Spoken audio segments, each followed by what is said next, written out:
نحمدہ ونصلی ونسلم علی رسولہ الکریم اما بعد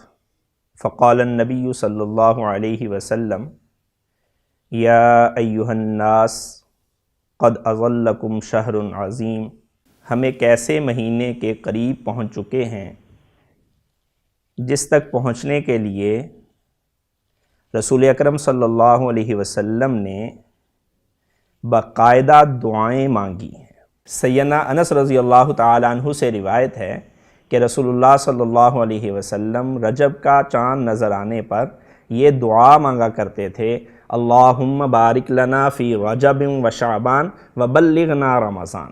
کہ اے اللہ ہمارے رجب اور شعبان میں برکت عطا فرما دیجئے اور ہمیں رمضان تک پہنچا دیجئے۔ اور پھر چاند نظر آنے پہ رسول اللہ صلی اللہ علیہ وسلم یہ دعا مانگا کرتے تھے، اللہم سلمنی لرمضان وسلمہ لی وتسلمہ منی متقبلا، کہ اے اللہ مجھے رمضان کے لیے سلامت رکھیے گا اور رمضان کو میرے لیے سلامت رکھیے گا اور اس کو ہم سے قبول کر کے ہمارے لیے سلامت رکھیے گا۔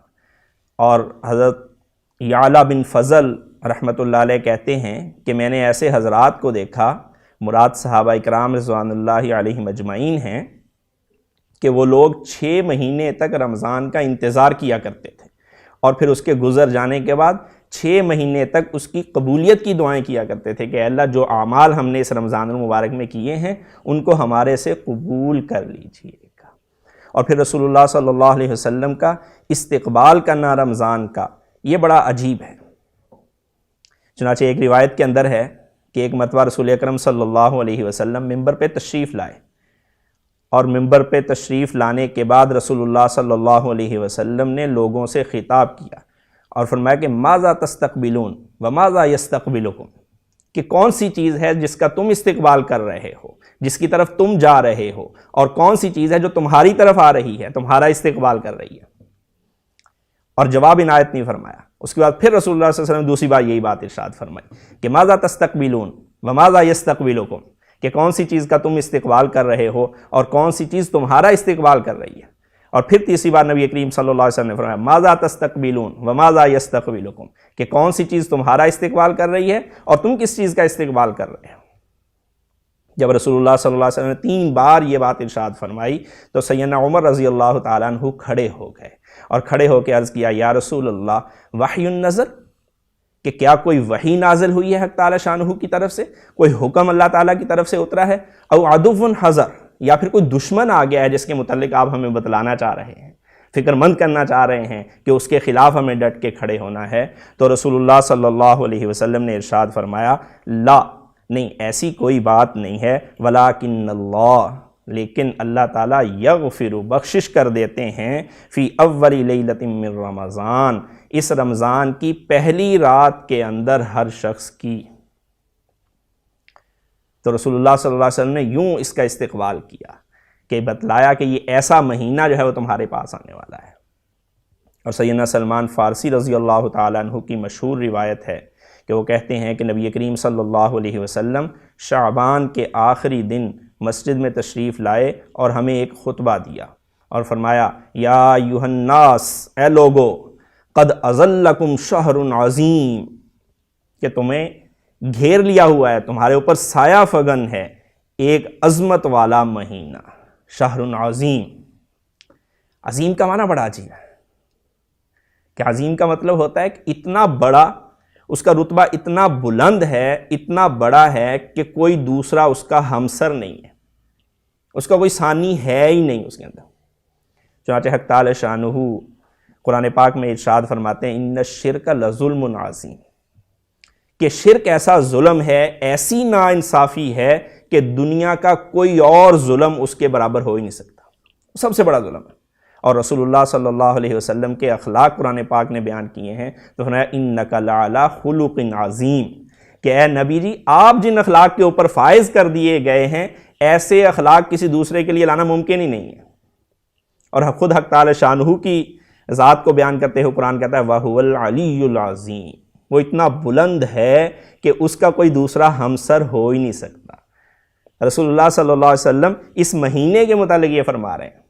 یا ایھا الناس، اے لوگو، قد اظلکم شہر عظیم، بڑی عظمت والا مہینہ ہے کہ کوئی دوسرا مہینہ، کوئی دوسرے ایام اس کا مقابلہ کر ہی نہیں سکتے، اس کے ہمسر ہو ہی نہیں سکتے۔ اور اس کے بعد رسول اللہ صلی اللہ علیہ وسلم نے فرمایا شہر مبارک، یہ برکتوں والا مہینہ ہے، اور فرمایا کہ شہر فیہ لیلہ، اس کے اندر ایک رات ایسی ہے خیر من الف شہر، جو 1000 مہینوں سے افضل ہے۔ اور آگے چل کے رسول اللہ صلی اللہ علیہ وسلم نے فرمایا وَهُوَ شَهْرُ الصَّبْرِ، کہ یہ صبر کا مہینہ ہے، وَالصَّبْرُ ثَوَابُهُ الْجَنَّةُ، اور صبر ایسی چیز ہے کہ اس کا بدلہ جنت ہی ہے، کہ حق تعالی شانہ صبر کرنے والے کو جنت میں پہنچا دیتے ہیں۔ تو رسول اللہ صلی اللہ علیہ وسلم نے جس مہینے کا ایسے استقبال کیا اور اس کے لیے لوگوں کو متوجہ کیا، ہم لوگ آج اس مہینے کے قریب پہنچ چکے ہیں۔ تو ہمیں یہ سوچنا ہے، ہمیں یہ پلاننگ کرنی ہے، ہمیں یہ منصوبہ بندی کرنی ہے کہ یہ عظمت والا مہینہ آ رہا ہے، ہم اس کے قریب پہنچ چکے ہیں، تو ہمیں کرنا کیا ہے؟ اس میں ہمیں پہلے سے اس کی تیاری کرنی ہے، ہمیں پہلے سے منصوبہ بندی کرنی ہے۔ اگر ہم پہلے سے منصوبہ بندی نہیں کریں گے، یہ مہینہ آ جائے گا، اس کے بعد سوچنا شروع کریں گے، تو پھر ہمارے سوچتے سوچتے یہ برکتوں والا مہینہ رخصت ہو جائے گا۔ کسی بھی کام سے بھرپور فائدہ اٹھانے کے لیے پری پلاننگ ہوتی ہے، تو ہمیں اس کے مہینے سے آنے سے پہلے پلان کرنا ہے۔ تو اس کے لیے چند گزارشات کروں گا کہ کیا کیا ہمیں کر لینا چاہیے۔ سب سے پہلی چیز تو یہ ہے کہ ہمیں اپنی ضروری ملاقاتیں رمضان شروع ہونے سے پہلے کر لینی چاہیے۔ نمبر 2، ضروری کام ہمیں نمٹا لینے چاہیے۔ مہینے کا راشن ہے، گروسری ہے، وہ مہینے کی چھوڑ کے 1.5 مہینے کی کر لی جائے، تھوڑا 15 دن اور زیادہ کی کر لی جائے، جو ضروریات کی چیزیں ان کو خرید لیا جائے۔ نمبر 3، جو ہمارا رمضان خراب کرتی ہے سب سے زیادہ، وہ ہوتی ہے عید کی شاپنگ۔ تو عید کی شاپنگ شعبان کے اندر کر لیجئے۔ اس کے لیے ہمیں تیار ہونا پڑے گا، خود تیار ہونا پڑے گا، اپنے گھر والوں کو تیار کرنا پڑے گا، اپنے بیوی بچوں کو تیار کرنا پڑے گا کہ بھئی جو چیز آپ نے رمضان میں خریدنی ہے، اس کے آخری ایام میں قیمتی لمحات کو ضائع کرنا ہے بازاروں میں، آپ کل کی بجائے آج وہ خرید لیجئے۔ رمضان کے وہ قیمتی لمحات ہم اللہ کی عبادت کے اندر گزاریں گے۔ تو ایسی چیزیں جو پہلے خریدی جا سکتی ہیں، وہ پہلے خرید لی جائیں۔ اور رہ گئی وہ چیزیں جو روزمرہ کی ضروریات ہوتی ہیں، سبزی ہے، روزانہ کی ضرورت کی چیز ہے، پھل ہیں، روزانہ لانے پڑیں گے، اس طرح کی چیزیں، تو ان کی خریداری کے لیے ایسے اوقات طے کیے جائیں جن اوقات کے اندر رش کم ہوتا ہے۔ رش والے اوقات میں بازار نہ جائیں تاکہ کم سے کم وقت میں اپنا کام جو ہے وہ مکمل کر کے واپسی ہو جائے۔ اور تیسرا کام ہمیں یہ کرنا ہے کہ ہمیں اپنے معمولات طے کرنے، نظام الاوقات بنانا ہے کہ میں نے یہ کام کرنے ہیں، اور یہ جو ہے وہ